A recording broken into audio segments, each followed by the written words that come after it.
We also managed to get Mr. Kevin, the director of the Office of Astronomy for Development, who gave a very interesting talk on funding and opportunities for the SAASTEC community. And I thought he should also come and give us a brief on or summarize the presentation that he just gave, which was so amazing. Good morning, Mr. Kevin, and I'll also allow you to introduce yourself. Thanks very much. So I'm Kevin Govender. I'm the director of the International Astronomical Union's Office of Astronomy for Development. This is a partnership between the International Astronomical Union and the National Research Foundation. Yeah. So can you please summarize the talk that you gave about opportunities for the community? So what I was focusing on is how science centers can actually benefit from the call for proposals that we run, where we challenge people, anyone, anywhere in the world, to use astronomy in some way to impact on society. Okay. And this can be, anything at all, using the inspirational aspects of astronomy, or using, the economic opportunities presented by tourism, or using, the data skills that we have in astronomy. So it can be any way in which you can use some aspect of astronomy to impact on society. Given that the science centers are embedded within our communities across Southern Africa, it's really well placed to find ways in which science can impact on society. Yeah. So does it mean that not only science centers can apply for your calls, anyone in the world? Is there a criteria if I want to apply, and when does it normally come out? So the call is usually released around the end of April, and it is really open. It's for anyone, anywhere in the world. Okay. The principle is that, the sky belongs to us all, and it's something that we all can access. The night sky has always been part of our cultures, regardless of where we are in the world and where we come from. We've had a connection with the sun, the moon, the stars. And so we open it up, and anyone can find a way in which we can use astronomy to impact on society. Our work is really centered around societal impact. Yeah. And so reaching out to some of the poorest regions in the world has been one of our core activities.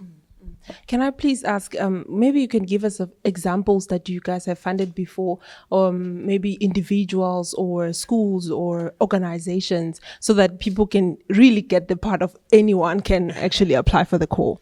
So I'll give you an example of 3 flagships that I mentioned in the talk. One was on astronomy tourism.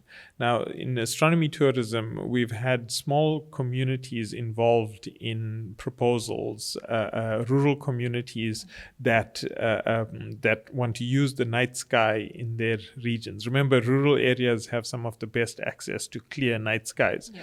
And so by stimulating tourism in those regions, you could get economic development in rural areas. And so that was small communities teaming up with observatories or students and applying for funding. The second flagship that I talked about was using astronomy for mental health. And this is now a project that we've been looking since COVID, when we saw the huge impact on mental health around the world of the pandemic. We looked at how can astronomy play a role, and so we've developed this project in partnership with psychologists to see how the perspective that astronomy brings, the sort of mindfulness that you get when you're sitting and looking at a clear night sky, how can that be positively influenced? How can mental health be positively influenced through astronomy? And for those projects, anyone can apply, even if they are psychologists or psychology students that want to try something out. They're welcome to apply for it. And the third aspect is on data skills. And so we've had universities, we've had computer science groups that are looking at how to use the skills that we need for processing astronomical data. How can you use those skills to analyze non-astronomy data, development data, and partner with development economists or any other field that that needs the skills and infrastructure using the cloud computing that we use for astronomy. Use those skills both to develop capacity in data skills, but also to solve problems outside of astronomy. It's very difficult to find you, so this is my opportunity to ask for myself. When it comes out in April, can I apply maybe for an opportunity to bring my high school to see Meerkat or SAAO? Because I was so amazed when I actually saw those big telescope, and I do feel like people from a rural area could really benefit from seeing this giant telescope that we have in South Africa. Yeah, absolutely. The call is completely open.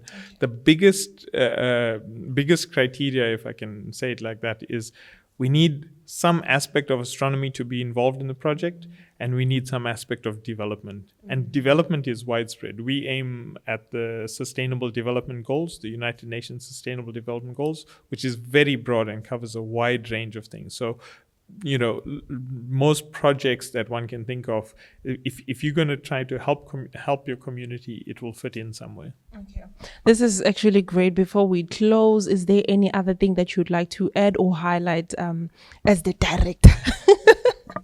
Well, I think one of the things that I mentioned in the talk was that, you know, we should really see the sky as, you know, an open, accessible science center for everyone. You know, within the science center community, we can tap into this resource of having activities that relate to the sun, the moon, the movement of the stars, the dark night sky. These are all aspects that it's like a free laboratory that we can all use and we can all access. So make use of it. Thank you so much for your time, Kevin. Let's wait for more and more and more talks. This was really amazing and insightful, and we are waiting for your proposal. Thank you so much.